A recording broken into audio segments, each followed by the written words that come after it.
Hello, we're back. Hi.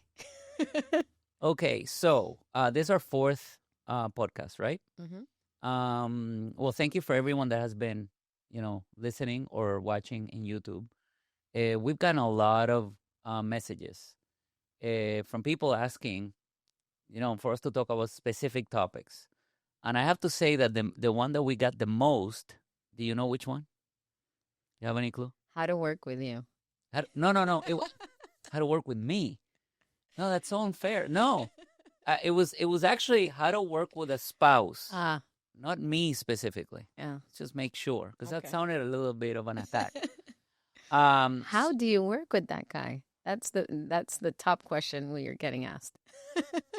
that's yeah. In your world, that's what happened. I don't get that because normally I get like, oh, you're so lucky that you work with that wonderful wife of yours. hmm So, but anyway, so So we're gonna give them our tips. well, yeah, we're gonna take this time to basically talk to all of you about the challenges or benefits Yeah. of working with a spouse. Awesome. Okay. hmm So I prepared a little list. Okay. Yeah. You haven't seen really the, sheet. well, it's not a cheat sheet. It's just I want to make sure that we have a little bit of an, a Structure. structure and focus. So, um, you haven't seen this. So this is new. So what I'm going to do is I'm going to mention some of them, and hmm then we will love to hear your take on this. That sounds good. Because obviously you're the one that people want to Everyone's asking me how I work. how it's so impossible to work with apparently me. Okay, so we're gonna start with the benefits. Mhm. Start positive, and then we can go into the challenges. You ready? I'm ready. Fantastic. So, the benefits of working with your spouse. Number one, strong trust and reliability. How do you feel about that? I agree. I agree. I think that working with your spouse forms a deep bond because you're in the boat together. Right? You know, if the boat's going down, you've got each other. And so it's like working with anyone, really, but especially with a Yeah. spouse. You need trust. Well, but you have to develop it. And I Absolutely. think that one of the benefits is that you have a chance to actually have double the time to spend with someone Mm-hmm. and actually spend energy trying to develop that trust. Mm-hmm. And if we talk about our experience a little bit, I mean, when I went on my own in 2001, for all of you, just so you know, and then Christina went on her own in 2005, 5. and she created her own company called Villalón Interiors, which was focused on interior design. Yep. Mine was focused in architecture, and we both made a promise. You remember that promise? We're never going to work together. I know that was because we got married in 2004. So when we got married, we made a promise that we would never, ever, ever, ever, ever work together because we Yep. wanted to keep being married, supposedly, right? Mm-hmm. But it wasn't. Marriage first. So what happened then? Why did you decide to break that promise and work with the best person you've ever met? I do think it was my idea, actually. And But what it's led to that idea? well, I'm gonna tell you, I'm getting there. um, so in my experience working with clients, oftentimes I would enter spaces as an interior designer, and I'd be called in what I felt was late in the game. So, sometimes it was a new project Yeah. recently developed, and that project, even though it was new, there were a lot of things that wouldn't work specifically for my clients for what they were asking me that they needed They wouldn't work from an architecture standpoint. from a design standpoint, Oh, okay. interior design standpoint. Okay. And I hate waste. I hate waste. Yes, we know.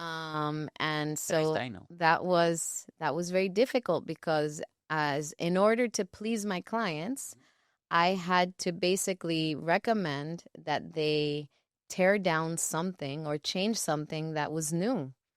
And so that made me think, there's got to be a better way to work. And a better way is if the architect, and I happen to be married to one, if the architect and the interior designer are working together from the beginning, because And then, by the way, that's part of the topic we talked a yeah, couple of weeks ago. So yeah. it just works better. It's better for the client ultimately, and for the end result. I would also I say know, but that it's better for us. right, but you could have hired any architect. Why me? You're right, but I happen to admire the architect that I am married to. I think he's the most talented architect out there. Right, And she's blended. so, But no, like, let's I hate to interrupt, but uh I remember you were doing some work mhm. and they asked you, "Hey, we want to do X, Y, and Z." And you said, "I can do X and Y, but what you're asking should also be done. We need an We need architect an for this. architect." But I You happen need to be married to one. right. And you brought So us in. so I brought you in. But even before that, you were designing a restaurant and you needed interiors for that restaurant. Yeah. And you hired me at the time, Yeah. and we worked together, and the result of that project was great. It was So it was, better. It was yeah. 100 times better. Yeah, we kind of got our feet wet and we're able to test the waters. And the end result, we're adding more value, which ultimately is what you want to do in a business. So therefore, it was kind of like prove the thesis, the hypothesis. Right, but it was Um, I can tell you that it was for me it was a little scary because I remember coming home once and you were on the floor of the garage Mhm. painting um some of the elements that you're gonna actually putting in this restaurant. I was Yeah. like, what are you doing? He said, no, I want to make it perfect. I'm like, you could hire someone to actually do that, but you were doing it yourself. And I have to Yeah. tell you, I was a little concerned because I felt, oh, this might be problematic Mhm. because even though we cared about each other and we loved each other, I at that moment in time we did not necessarily have a shared goal and vision when it comes to how to run a business. Absolutely not. We did We not. did No, have no, no. a shared vision of how to go about design, Hmm. but not the business. So Yeah. if you go to the benefits of working with a spouse, we talked about trust. I think it, Yeah. but I think working with a spouse builds trust, Correct. because you kind of have to figure it out. And actually, you get to see the other person in good times and bad, Yeah. and we spend most of our working hours, most of our waking hours Right. at work. Right. So if you don't work with your spouse, what ends up happening usually is like you go to your work, they go to theirs, and then you meet at night Mhm. and you see each other and maybe catch up on the day and whatnot. But you're not together in the nitty gritty, like when stuff goes down and things get dicey. And so it's a unique opportunity, I think, to build trust and see, what the other person's made of, how resilient you Outside of are that relationship. outside of the relationship. So yeah. Um, for me, the idea of trust is that it actually helps and permeates outside of the work. So if you work with someone and you trust them, it's actually pretty good. I jumped into the next one, which is shared goals and vision. Yeah. Which one of the benefits of working with you or a spouse Mhm. is that you have shared the potential of having shared goals and a vision. But you have to Uh, be intentional about you have that. to be intentional, but I think that going back to your story and what I mentioned, for us specifically, was challenging early on because we shared certain goals and visions when it came to design, but we were not aligned at all when it comes to how to go about business. And to that story that I found you on the floor painting it yourself, I was like, from a business standpoint, you could hire someone to do it. Um, and by the way, you're doing it because you want to, because you're an amazing designer, but you weren't charging for that. Mhm. So I remember thinking this is going to be a problem because time wise, we have a certain amount of budget. And for you, it seemed more like a hobby, Yeah. like a profession. And that's one of the things that it was challenging at the time. So It was a huge challenge. identifying the share what our shared goals and vision is, Mhm. and be intentional, like you said. It's a big to do. It is a to do. And in our case, I would say also that um at first we were butting heads all the time. I quit pretty much every Yeah. week. Well, that was Yeah. later. That was when we decided Uh, to unify our businesses. Oh, Yeah. okay, So you're that right. that's Okay, way later. sorry. Okay, So, so that's way later. But but we'll but talk about but it today. we can talk about it. But what I was gonna say, when it comes down to shared vision and goals, Yeah. right? And that's what came to mind, Mhm. is that initially it was hard because we had to come up with a new business model, and that includes coming up with a shared vision That's and correct. core values and whatnot. And once we did that, we were able to really make the business thrive. Right. Before that, you know, That's why it's rockier. so important. Yeah. That you have trust, that you have a shared goal and vision. But I think that none of this happens without number three, which is having better communication. So, what do you think about that? Communication is key, I think, for everything, every relationship, everything. So, learning to communicate is It's also also hard. it's a skill. It's a skill. And practicing active listening and not learning how to not be dismissive of the other person's point of view, I think is something that is a challenge Yeah. and something that we had to. I think we're still working on it. I don't think that sometimes I dismiss what you say or vice versa. And I think that But can be that's dangerous. and I think that's part of the challenges. We'll get to them of Mhm. working with your spouse because there's an emotional connection, and you can say the same thing about other extended family or friends. Oh, I mean, usually the people you love the most and the people closest to you, they end up being like the punching bag, right? Or Or the person in- that you tend to be less con- that have less gut considered, filter right? with. So I Yes. wouldn't say less considered because I don't think anyone does it on purpose. I think it's a fact that you It's feel, because you're comfortable. yeah, you're You're comfortable, comfortable or with the yeah, you person get too and comfortable. you're comfortable and you trust them. And so you might kind of get complacent about holding Right. some of But those. the communication absolutely is something that has helped us improve not only our business relationship but also our marriage. I would Yes. say it. Um, if you, especially when we got married and we dated not too long. I mean, meaning that we only dated for what, 6 months, and then we got married, right? Maybe Pretty seven much or 8 months, a little more. Okay, so yeah, we started dating like in February. We got engaged in April and we got and we married. got married in November. Yeah, and she was not Pretty quick. pregnant, folks, just in case. God.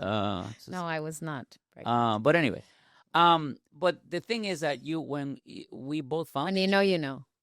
Oh, sure, right. Or the fact that we had no idea, because ignorance is bliss.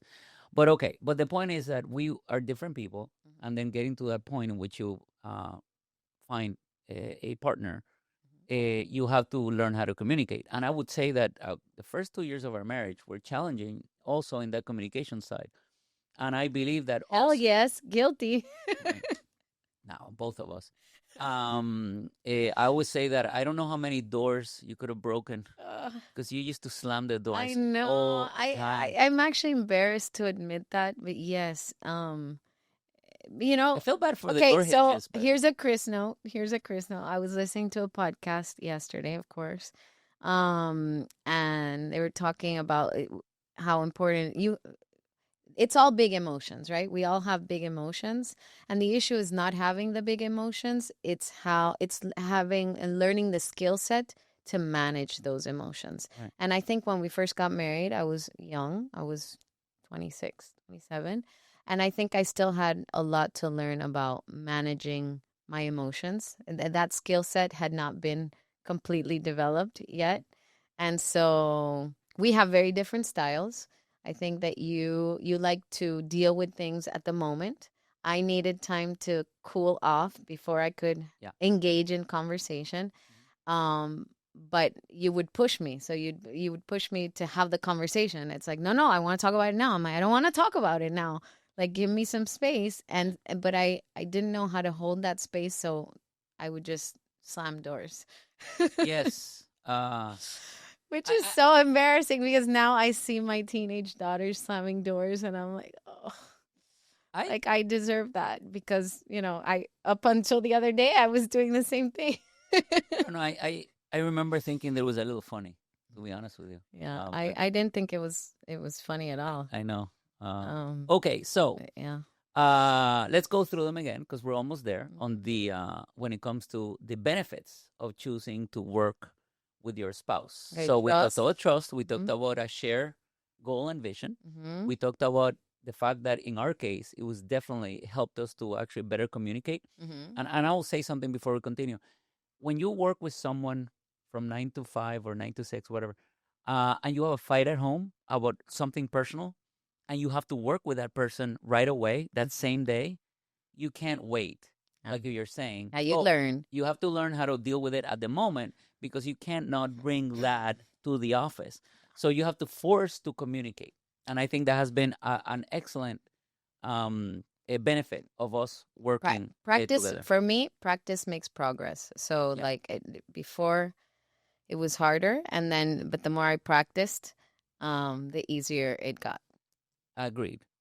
So okay, so another thing that for me it's here, and I'll read it. It's increased motivation, support, and stronger financial control. These two are great for me because in a way, when you have a spouse that understands what you do every single day, And what the pressures are. and they tend to value at least what you do. I remember growing up in a house in which my mom didn't work; she was a homemaker, and my father was working. And I remember sometimes my mom dismissing the fact that he was taking a break and saying, "Oh, you're just not working. What are you doing?" And not understanding that everyone needs a little bit of a break. Or my father, on the other hand, not understanding necessarily what it takes to be a homemaker, which is, The as we both hardest job know, in the world. I would say that working in a poll booth, it's worse. But that's my opinion. Anyway, it's true. I mean, I there's Bill Burr says this awesome joke. Oh my God. I think it's funny, but anyway, he says this joke that I'm not sure if it's worse than actually doing construction work in the middle of the summer at 11 a.m. And if you're basically completely white, you're gonna burn. So it is a saying that He's people. probably right. But No, but but it's a does the joke. Bill Burr stay with the kids I have no every idea. day? I don't know anything about this guy. He Anyway, probably does not. okay. And I would challenge every man to stay at home Listen, I'm not for a week. Jesus. Just a week. Okay, Do it I'm a week sorry, and I then was tell trying to me make a joke. if women I mean it's like unpaid work. It's I'm absurd. not debating you. I'm saying that my mom, as a homemaker, and my father, as a person that was working 9 to 5, they didn't understand what they both did. I get it. And being able to actually Working work together. gives you that perspective that you know what that spouse is working on. Absolutely. And it also gives you the chance to be a little bit more understanding and actually be, like it says here, give you more support, being a motivating factor instead of someone that makes fun of what you do or actually puts it down because they don't understand it. Agree. And then finally, Helps with mutual respect. correct. And finally, stronger financial control, because if you and I both know what it takes to make that money, and we know where that money is coming from, you can evaluate it a lot more. And I think that actually helps us both understand the value of our hard work. Yeah, I'm being more How to conscious. invest it and be more conscious when it comes to spending the hard earned money. So I agree 100%. There's a lot of pluses. I love working with my spouse. I listen, do. I'm not sure I you think would have it's said awesome. that in 2013, You're right. I would not but have now said you that in can say 2013. 12 years later. 12 years later, I can say I love working with my spouse. Right. It's made me a better person, more understanding, Okay. more emotionally intelligent, a better communicator. But do you mean that for every spouse or me? I'm talking about my case. There you go. Okay. Because that means that marrying me and working together with me makes you a better human being. Yes. Anyway. I've always said that. Okay. So. Anyway. So are you ready for the challenges? Yes. Okay. So once more, what are the benefits? Trust. Don't repeat the benefits again. Yes. You want to repeat them because they're important. Okay. Okay. So you just repeated them. No, I'll say it one more time. Trust, goals, share goals, better communication, increased motivation, support, stronger financial control. But there's one more that I didn't mention that I wanted to mention before we go into challenges. What is which it? is efficient decision making. And I'll say this, because we understand our time is limited. and we understand what it takes to, do what we do, we both learn to be a lot more efficient with the decisions that we need to make, not only in the business, but also in our personal lives. Yep. So that's something that I found interesting. Agreed. Agreed. You sure? You don't seem to agree. No, I do agree. Okay. You've always been a very quick decision maker. Yes. That's the truth. I think So I should change it. Thanks to the fact that you work with me and me with you, now you are more efficient in decision making. Yeah, I think that's a process, but definitely it boils down to better communication provides for quicker decision making. True. Because otherwise, each person is off in their respective worlds, and then just communicating about the decision and then reaching a consensus about the decision when you're kind of like everything's kind of meshed together. Right. I think it just facilitates speedy. I agree. So let's go to the challenges. Anyway. There's some of them. I think we kind of mentioned some, but number one, blurring the personal and work boundaries. I want to talk about that one. Guilty. Yes. One of our challenges as a couple is that you work all the 24 hours a day in your mind. Yes. And what happens is that when you get home, you want to keep talking about work. I, on the other hand, I can compartmentalize. I don't want to talk about. I really think that's like a male-female thing. Sure. It's all the browsers open and you guys have everything in little boxes. That is true. It's just, I don't know. But it's hard for me. Yes. Sometimes I have to I'll tell you what not to do, guys. Listen to me. I remember once my wife is, we're home and you're like, oh, I need to talk to you. I'm like, no, let's talk at the office. And you're so mad at me because you're like, you never have time at the office. Normally it's the opposite. People complain about not having time at home. If anyone sees his calendar, you would understand where I was coming from. There's every single appointment is booked. All the time is blocked. And then he's like, talk to me in the office. I'm like, when? When am I supposed to talk to you in the office? If every single time slot is booked. But the advice I'm telling everyone not to do is what I actually told my wife. I said, why don't you just make an appointment at the office and then we could talk about it? And I remember thinking, why don't you make an appointment? And I was, oh my God, I can't believe I said that. And you were so mad at me. Yes. And I apologize. That's a bad idea. And again, I'm going back to, but the truth is that there is a very problematic. It is difficult. If you allow to blur your personal work boundaries, it is very difficult. It is hard. And that is a challenge that has to, it is and we're working it on is it a challenge that we continue to work on. Yeah. It is hard because you do have to be able to make time for each other in the office. Yeah. Or, I think a good technique, and we've been practicing this lately, is to have recurring, a lunch meeting or a walking meeting or a recurring strategic meeting. Yeah. So that we carve out some time to be able to discuss things that come up.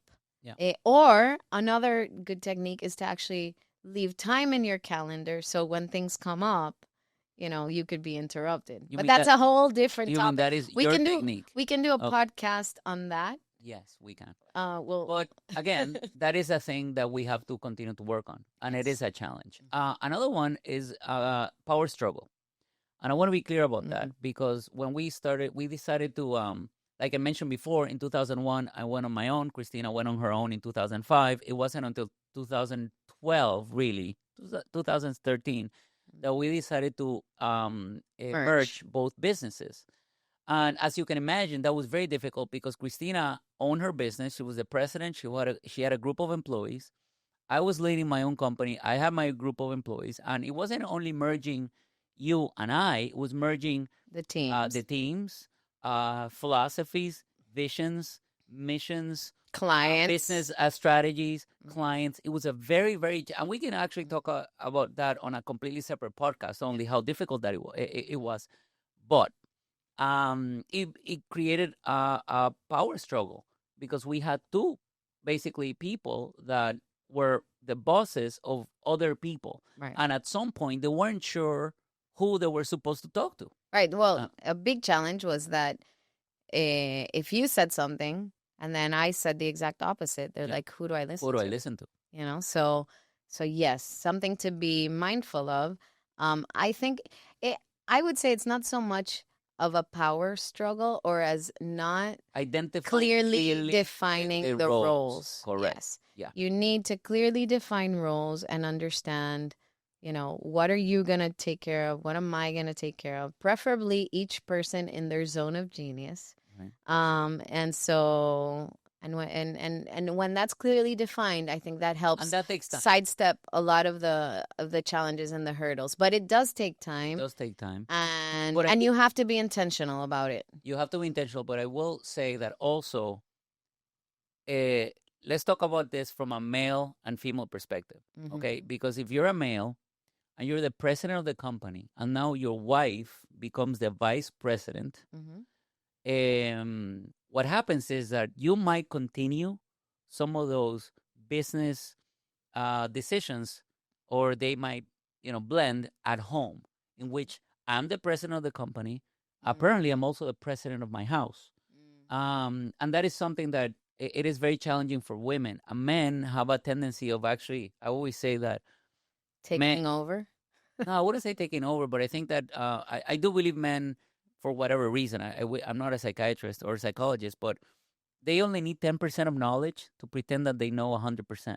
Women need 150% of knowledge in order for them to feel comfortable enough to even raise their hand. So there's some level of I would say, distortioned sense of self that is also another layer that is problematic that needs to be talked about. So when he talks about power struggles, I think that it's more about relationship struggles and how those hopefully don't bleed in your personal life. Yeah. In our case, it's different because I am not in charge of the company. You are. But when you and I started, it was the opposite. I used to be in charge, and now you're the CEO, and I'm not. And honestly, for a while, I think it was... And you felt that way a lot. I did. You were very resentful. I didn't understand my role. Right. It was because we hadn't clearly defined what it was. And I felt like I was kind of like, okay, well, what's my role here? And what do I have a say in and what don't I have a say in? And I'm still the co-founder and co-owner of this company. So, it gets weird. It gets weird. And I think that I don't guess I should be, I could be, or I should be involved in this conversation. But as a woman, also, if it's a business that was opened, because my business was a little older than yours, we had a lot more employees, and we were bigger. You reminded me. Yes. No, I didn't remind you that we were bigger. I just said once. And You've again, been doing this a lot longer than I have. Right, but that's part of the problem, and I think that's a couple of the challenges we had. But not only that, what I was trying to say is that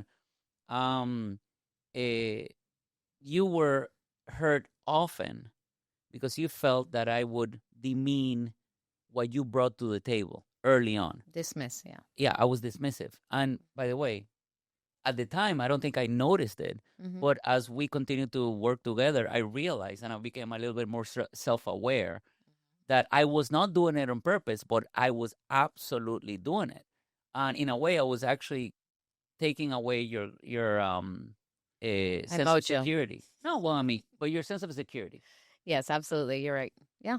It's very valid and very true. And what I was going to say about a conversation later that I don't have to necessarily be involved in is that the struggle when you, as a wife, come into a business that supposedly was already working, and then the employees, how do they view you? Do they view you as someone that, she knows what she's doing, she's only here because she's married to the boss? And that is a very, very difficult place for you or any woman to be. Yes, if that's the situation. Totally is. But to clear that up, I wore my wife, mom boss shirt today. So everybody just wearing a shirt that clears the... No, just, I'm just sending that message out there. I thought you said that leadership didn't need to be labeled. I thought you always said that leadership was earned, I not labeled. no, I actually I had said I was gonna wear my wife mom boss shirt to the podcast, so here I am wearing it, and I think it was an appropriate time to call it If I out. used to remind you that I was the boss, now she does all the time. She reminds me. I'm the So now boss. you're leveling it. I'm the boss. You are the great. So The boss? No, the real boss. I am La Villalón. La Villalón. So okay, That's my favorite term. a couple of the challenges that I have in my list already we talked about. So we talked about the difficulties of separating the roles. Mm-hmm. We talked about the power struggles that may or may not happen. Yeah. The boundaries between personal and work.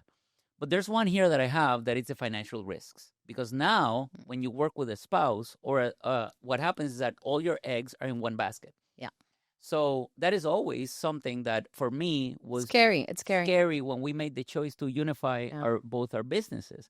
Because especially at that time, remember, it was 2012. You guys might remember this or not, but there was a global economic meltdown in 2008, which is the famous housing bubble, and it affected our firm.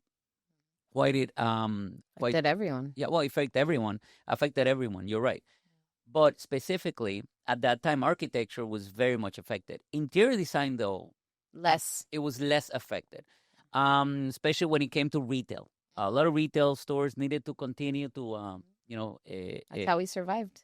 right. We So pivoted. correct. We pivoted. So you came in and a lot of the work was done by interior designer. So in a way that helped us mitigate that. So it was kind of unique to us that the fact that we had the interior designing team together with the architecture team actually helped us get out of the slump.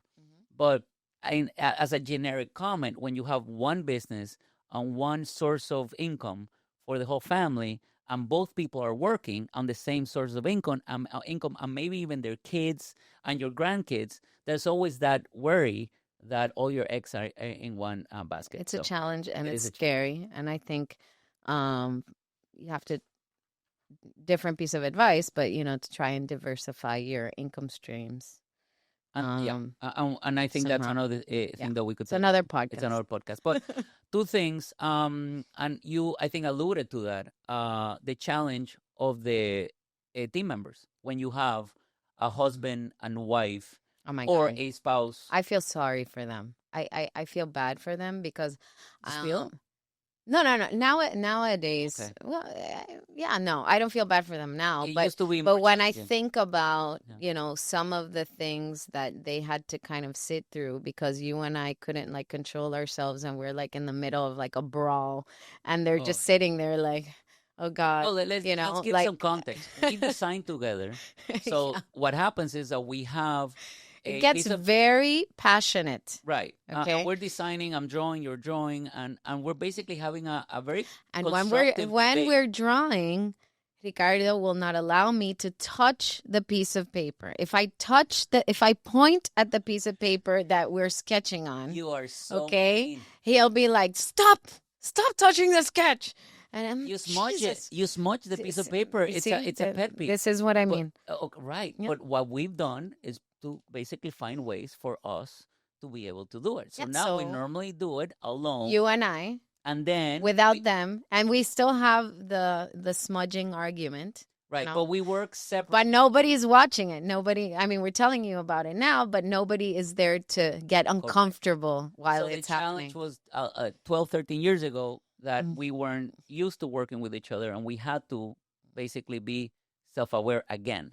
The thing we do now is the same thing we've learned to do with our kids, which is we have to be absolutely aligned. United front before we even give kids direction. So sometimes when it comes to design that we know that we might be in disagreement, we work absolutely alone. And then we sit with the team once we are aligned. That way it makes it a lot easier for them to not feel awkward and uncomfortable. Totally. And that's always, something to maybe we should interview them so they can tell us how they feel. Now, I have a list of things that I feel that I want to throw at you that I know you agree with, but I'll throw it at you anyway so we can start finishing our today's podcast, which is if you choose to work with a spouse, how you can make it work, Mhm. right? So we've heard about some of the benefits and we heard about some of the challenges. And I'm going to repeat them, but no, I'm kidding. I'm not going to repeat them. Thank you. Okay. Anyway, Uh, so how to make it work? Number one, you have to define clear roles and responsibilities. That's yes. number one. Define clear rules and And responsibilities day one. And I say day one. Do it day one and save yourself a lot of heartache. And that way you'll avoid pain. stepping in each other's toes. Yes. Okay, number two, set work personal boundaries. Okay? Try not to bring home work Mhm. and try not to bring work home. Both ways. Mhm. That is something we're still working on, by the way. And that is really hard That to is do, okay? It's very hard to do, It is hard. but yes, try. Number three, communicate effectively. We've improved quite a bit. I'm very proud of you. Thank you for your patience. Practice makes progress. Now, there's two more.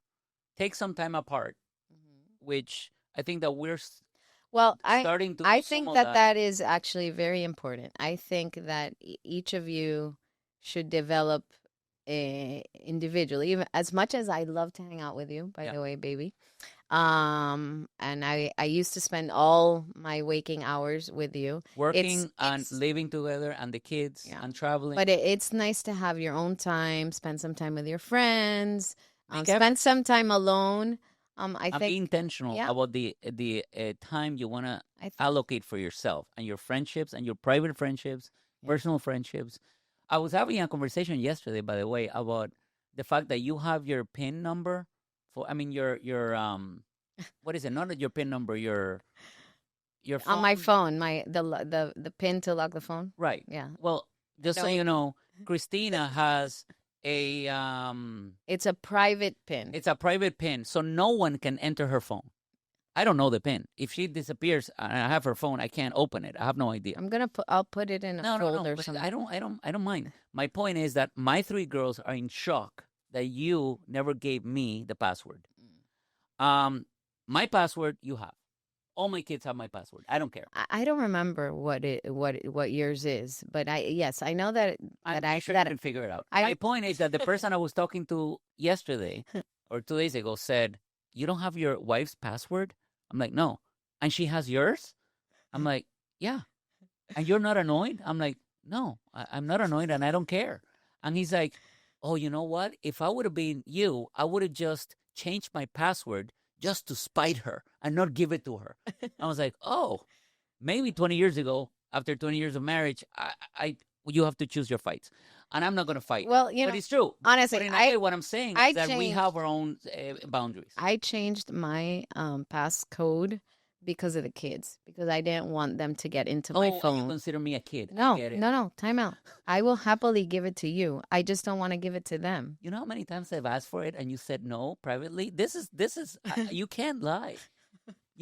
By the way, guys, this woman has never given me her password. Oh my God! And I've asked you had it up until 2 years ago when I changed it because of something that happened with the girls, and I didn't want them getting into my phone. I am not your daughter.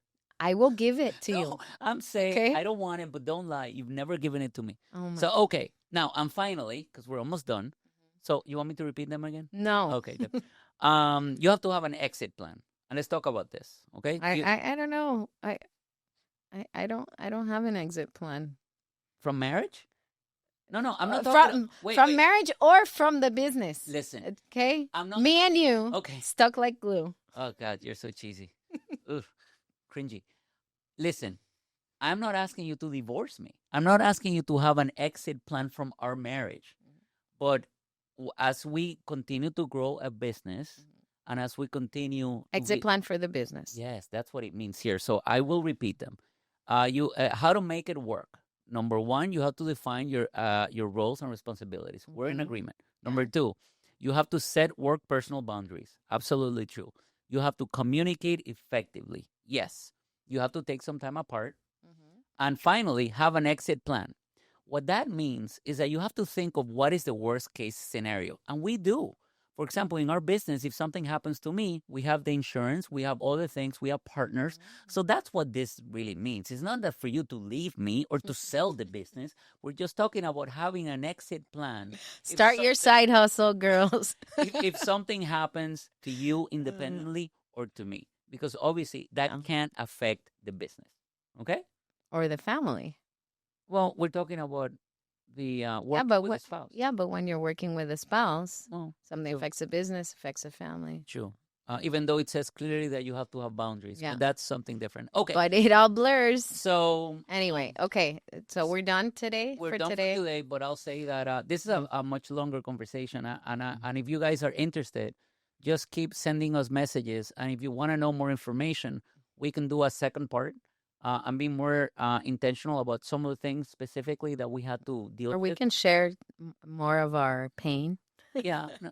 Well, I think it's useful for everyone. I wish we had someone like you and I to actually tell us the advantages or the disadvantages, because we were everyone that we talked about said the opposite, said, do not work together. And that's what we made that promise when we started talking this today. We talked about that. And I have to say that they were absolutely wrong. The fact that you and I work together has made our lives a lot better, our marriage 10 times better. And I will definitely say that it depends on a case by case. But if you're able to have clear roles and boundaries, if you're able to communicate effectively. Are you seriously repeating that again? And if you have boundaries, you'll be able to do an excellent job. So. And have an exit strategy. And have an exit strategy that does not include divorce, because that's the opposite of good in business. All right. Anyway, so. Well, all right. Well, thank you for joining us today. And remember, transformation begins from the inside out.